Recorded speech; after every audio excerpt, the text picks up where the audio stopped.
Studio बलुआहा। तोरा अखिया में छौ कौन जादू जे देखिए के होई छौ बेकाबू। हाँ, तोरा अखिया में छौ कौन जादू जे देखिए के होई छौ बेकाबू। धीरे तोहरेला लागल जब कही काला काजल होली वायरल चढ़ते 25। दिल तोरे पायल मोनालिसा गइल दिल तोरे पायल मोनालिसा।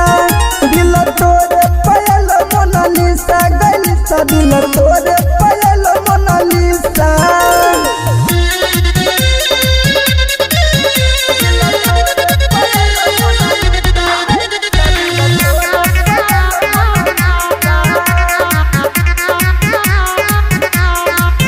रूप परी के जैसन लागै छही वैसन जे चांदू देखी के शरमाई जाइ छोगे। बदन छौ नशीला गई अखिया छौ नीला खोई गेलियो पागल कहाँ जइयोगे। रूप परी के जैसन लागै छही वैसन जे चांदू देखी के शरमाई जाइ छोगे। बदन छौ नशीला गई अखिया छौ नीला खोई गेलियो पागल कहाँ जइयोगे। लोग देखी देखी के हरो हम तोरे पमारे लगलो।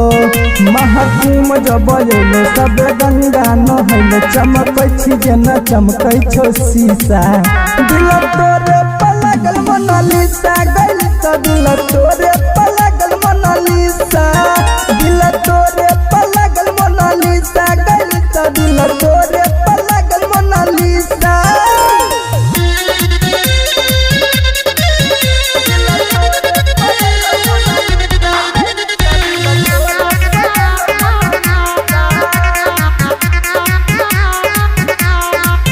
अमन पंकज नीतीश रहे छो चारो दिस सोशल मीडिया पर छा गेलोगे।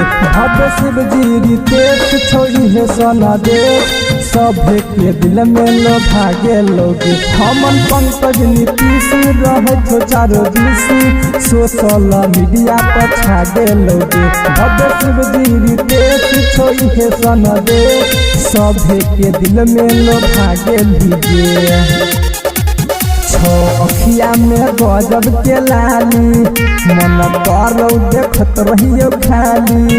कर याद छन छन छही दिल के पसंद लगे छही कोनो फूल के हिस्सा।